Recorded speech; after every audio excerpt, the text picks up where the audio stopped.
गणेशाय नमः। ओम श्री परमात्मने नमः। संक्षिप्त गरुड़ पुराण धर्मकांड प्रेत कल्प अध्याय 26 से 29। अध्याय 26 और 27। सपिंडीकरण श्राद्ध का महत्व, प्रतिवर्ष विहित मासिक श्राद्ध आदि की अनिवार्यता, पति पत्नी के सहमरण आदि की विशेष परिस्थिति में पाक एवं पिंडदान आदि की विभिन्न व्यवस्था का निरूपण तथा बबरू वाहन की कथा। गरुड़ ने कहा, हे देवश्रेष्ठ, हे प्रभु, आप मेरे ऊपर कृपा करके यह बताएं कि मरे हुए प्राणियों का सपिंडी कर्म किस समय करना चाहिए। सपिंडी कर्म होने पर प्रेत कैसी गति प्राप्त करता है और जिस प्रेत का सपिंडी कर्म नहीं होता उसकी कैसी गति होती है। स्त्री और पुरुष का किसके साथ सपिंडी कर्म होना चाहिए। हे सुरेश्वर, स्त्री और पुरुष एक साथ सपिंडी कर्म के भागीदार बनकर कैसे उत्तम गति प्राप्त कर सकते हैं। पति के जीवित रहते हुए स्त्रियों का सपिंडीकरण कैसे हो सकता है। वे किस प्रकार पतिलोक या स्वर्ग को जाती हैं। अग्न्यारोहण हो जाने पर स्त्रियों का श्राद्ध कैसे होता है। उनका वृषोत्सर्ग किस प्रकार से किया जाए। हे स्वामीन, सब पिंडीकरण हो जाने पर मृतक के लिए घटदान कैसे हो। हे हरे, आप संसार के कल्याणार्थ इसे बताने की कृपा करें। श्री भगवान ने कहा, हे पक्षिन, जिस प्रकार सब पिंडीकरण होता है वैसा ही मैं तुम्हें सुनाऊंगा। हे खगराज, जब मनुष्य मरने के बाद 1 वर्ष की महापथ यात्रा करता है तो पुत्र पौत्र आदि के द्वारा सब पिंडीकरण हो जाने पर वह पितृलोक में चला जाता है। इसलिए पुत्र को पिता का सब पिंडीकरण करना चाहिए। वर्ष के पूर्ण हो जाने पर पिंड प्रवेशन अर्थात सब पिंडीकरण करना चाहिए।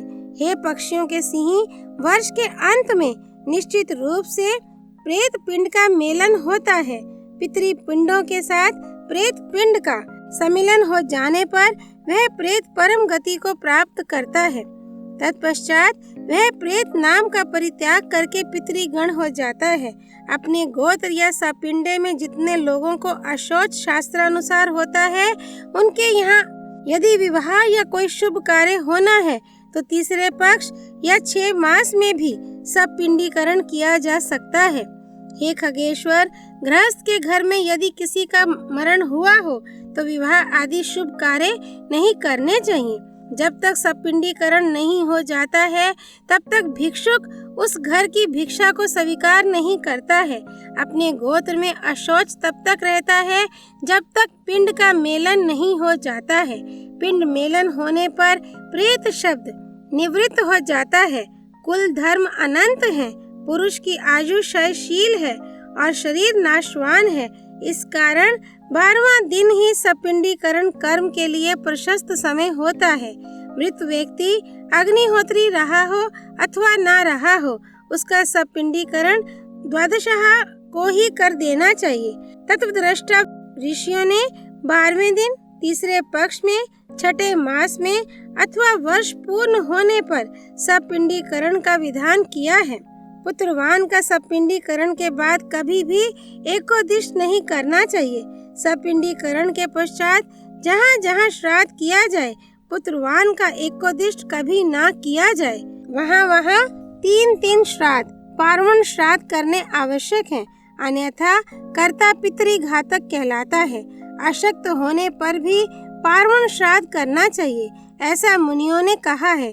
यदि दिन और मास न ज्ञात हो तो उनका पार्वण श्राद्ध ही करना उचित है। पितरों के साथ वह पिता इस लोक में पुत्र के द्वारा दिए गए दान का फल तब तक नहीं प्राप्त करता जब तक उसके शरीर की उत्पत्ति पुनः 10 गात्र के पिंड से नहीं हो जाती। ऐसी स्थिति में पुत्र द्वारा किए गए इन्हीं 16 श्राद्धों से प्रेत यम पाश के बंधन से मुक्त होता है। पुत्र रहित पुरुष का सपिंडीकरण नहीं करना चाहिए। पति के जीवित रहने पर स्त्री का भी सपिंडन नहीं होना चाहिए। जिस कन्या का विवाह ब्राह्मण आदि विवाह विधि से हुआ है, उसकी पिंडोदक क्रियाएं पति के गोत्र से करनी चाहिए। आसुर आदि विधि से जिसका विवाह हुआ है, उसकी पिंडोदक क्रिया पिता के गोत्र से करनी चाहिए। पिता का सपिंडीकरण सदैव पुत्र करे। यदि पुत्र नहीं है तो स्वयं उसकी पत्नी उस क्रिया का निर्वाह करे। उसके भी ना रहने पर सहोदर भाई, भाई का पुत्र अथवा शिष्य सपिंडीकरण कर सकता है। सपिंडीकरण करके वह नांदी मुख श्राद्ध करे। हे खग, पुत्र ना रहने पर ज्येष्ठ भाई का सपिंडीकरण कनिष्ठ भाई करे। उसके अभाव में भतीजा या पत्नी उस कर्म को संपन्न करे। मन्नु ने कहा है कि यदि सहोदर भाइयों में से एक भी भाई पुत्रवान हो जाए तो उसी पुत्र से अन्य सभी भाई पुत्रवान हो जाते हैं। यदि सभी भाई पुत्रहीन हैं तो उनका सपिंडीकरण उनकी पत्नी को करना चाहिए अथवा वह पत्नी स्वयं ना करके ऋत्विज से या पुरोहित से कराए। चूड़ाकरण एवं उपनयन संस्कार से संस्कृत पुत्र पिता के श्राद्ध को करे। जिस पुत्र का उपनयन संस्कार नहीं हुआ है, केवल चूड़ाकरण संस्कार हुआ है, वह श्राद्ध में स्वधा का उच्चारण तो कर सकता है पर वेद मंत्र का उच्चारण नहीं कर सकता। स्त्री का सपिंडीकरण उसके पति, ससुर तथा परश्वसुर के साथ करना चाहिए। स्त्री जाति का यह कर्म भतीजा तथा सहोदर छोटा भाई भी कर सकता है। संवत्सर पूर्ण होने के पहले अथवा वर्ष के पूर्ण होने पर दूसरे वर्ष के संधि काल में जिन प्रेतों का सपिंडीकरण होता है उनकी क्रिया पृथक नहीं की जाती। हे वत्स, सपिंडीकरण हो जाने के पश्चात पृथक क्रिया करना निंदनीय माना गया है। जो व्यक्ति अपने पिता को पृथक पिंडदान देता है वह पितृहंता होता है। सपिंडीकरण के बाद पृथक श्राद्ध उचित नहीं है। यदि कोई पृथक पिंडदान करता है तो वह पुनः सपिंडीकरण करे।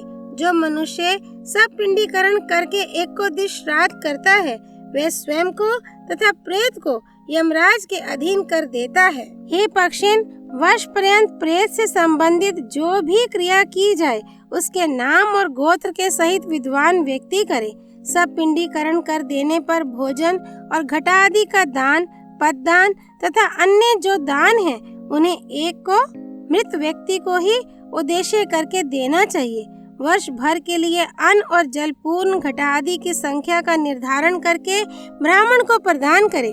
पिंडदान देने के पश्चात यथाशक्ति वर्ष भर के लिए उपयोगी समस्त सामग्री दान में दे। ऐसा होने पर मृत व्यक्ति दिव्य देह धारण करके विमान द्वारा सुख पूर्वक यमलोक चला जाता है। पिता के जीवित रहने के कारण मृत पुत्र का पिता के साथ सपिंडीकरण नहीं हो सकता, अर्थात उसका सपिंडीकरण पितामह आदि के साथ होगा।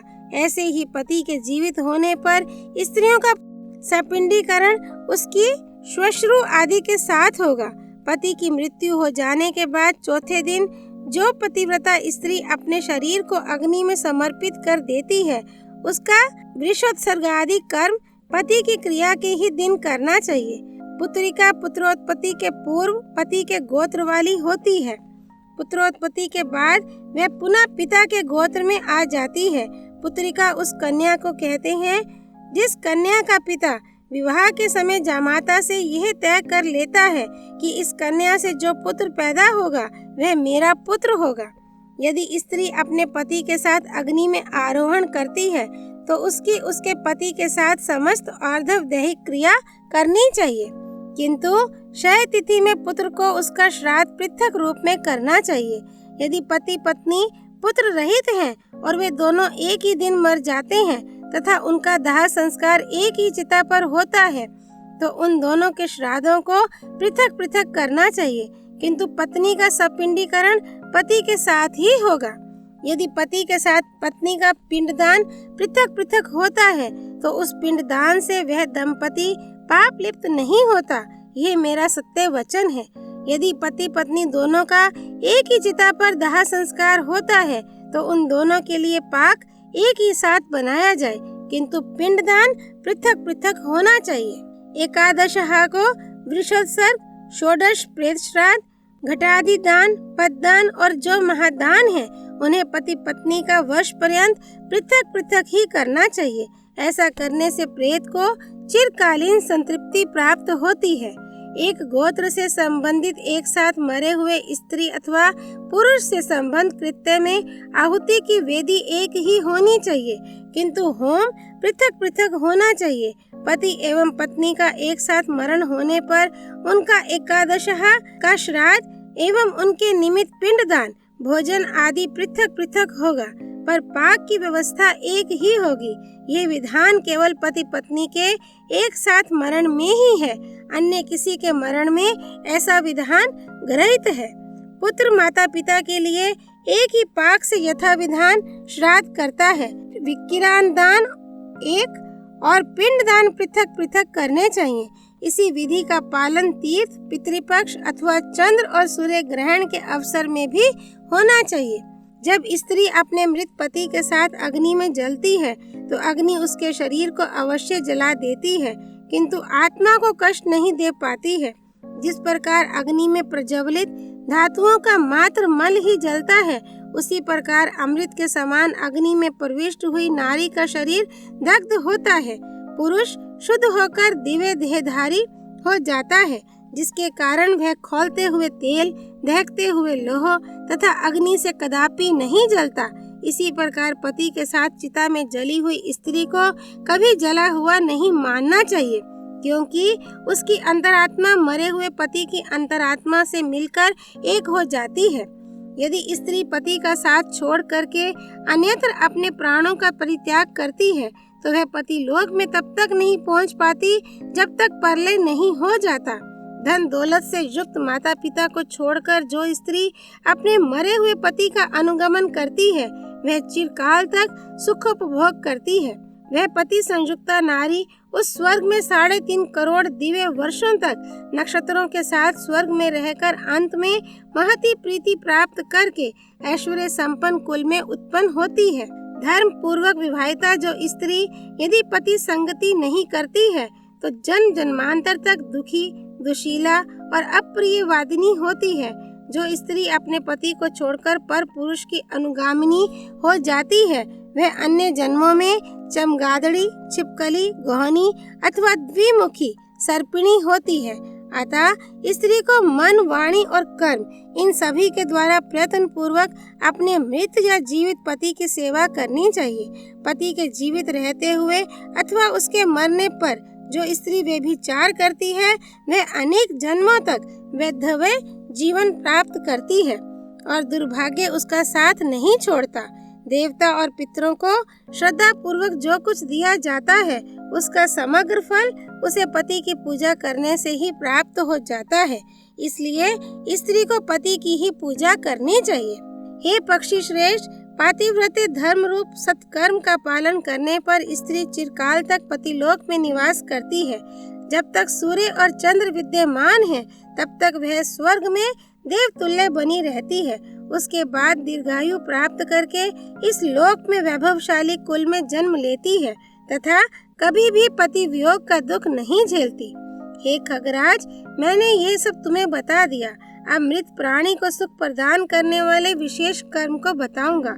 मृत्यु के बाद द्वादशः के दिन यथाविधि सब पिंड आदि समस्त कार्य करके वर्ष पर्यंत प्रतिदिन जल पूर्ण घट और अन्न का दान एवं मासिक श्राद्ध करना चाहिए। हे पक्षिन, प्रेत कार्य को छोड़कर अन्य किए हुए कार्य की आवृत्ति नहीं होनी चाहिए। यदि कोई मनुष्य अन्य कर्म करता है तो पूर्व का किया गया कार्य विनष्ट हो जाता है।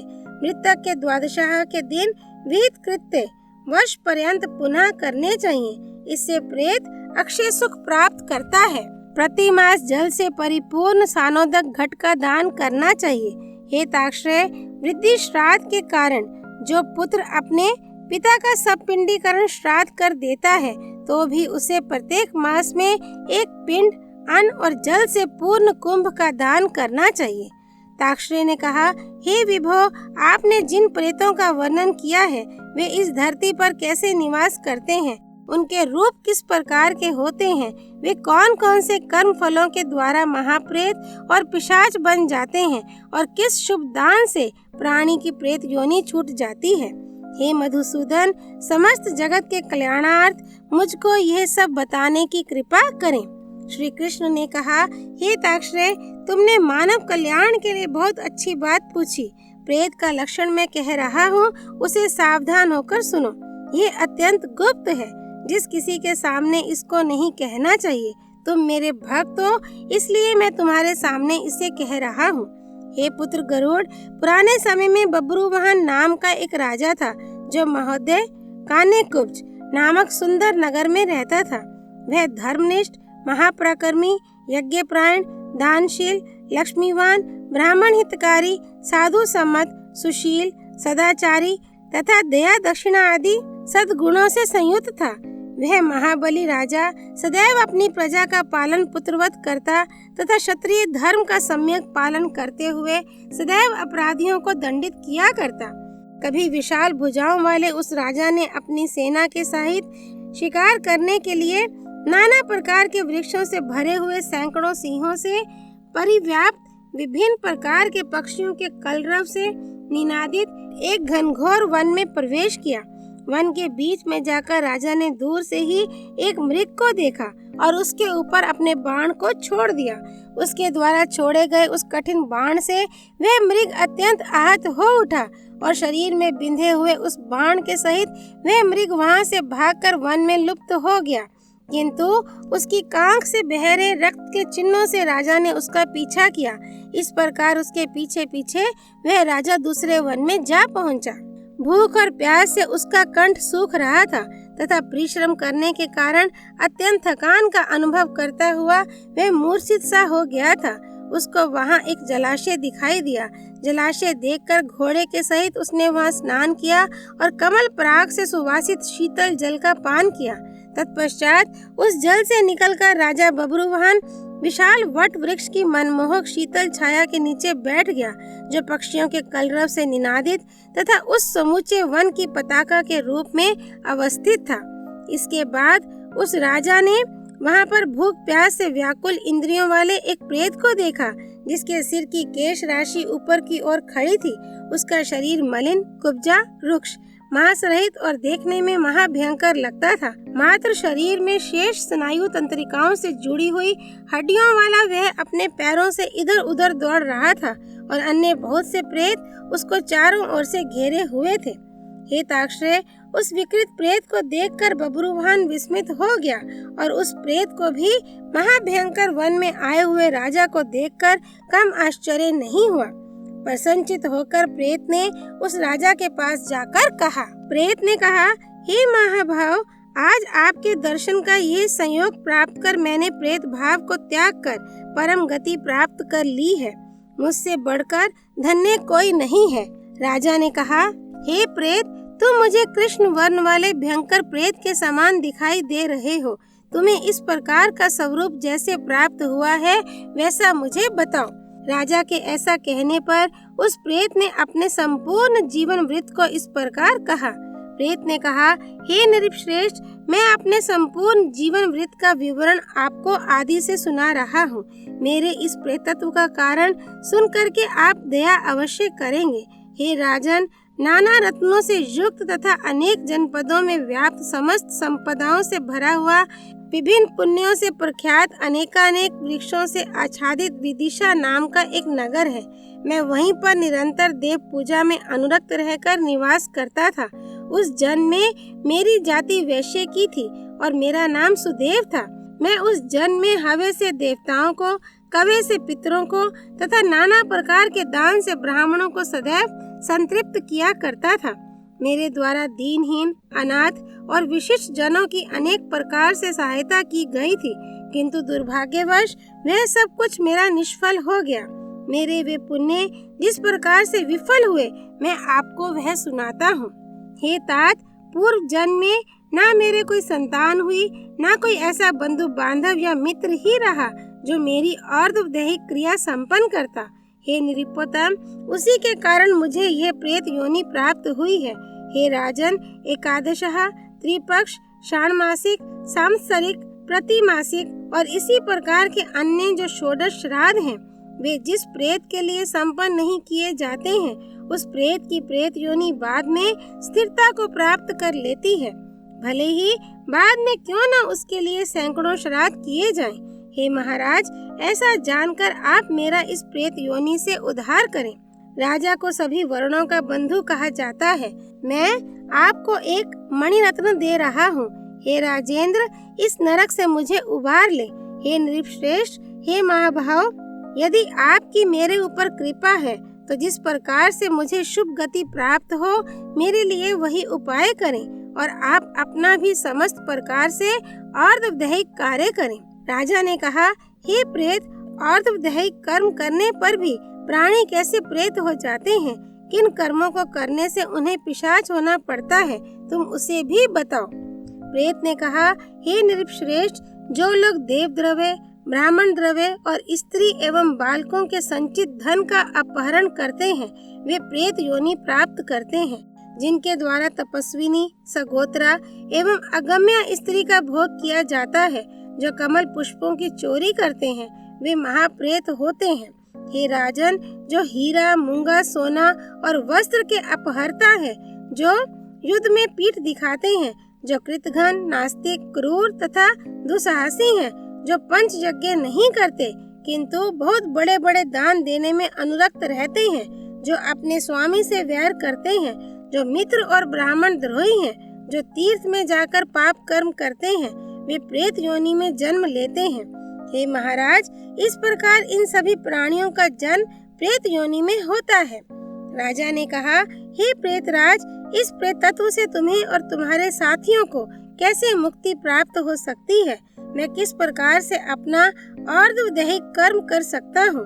वह कार्य किस विधान से संभव है? ये सब कुछ मुझे बताओ।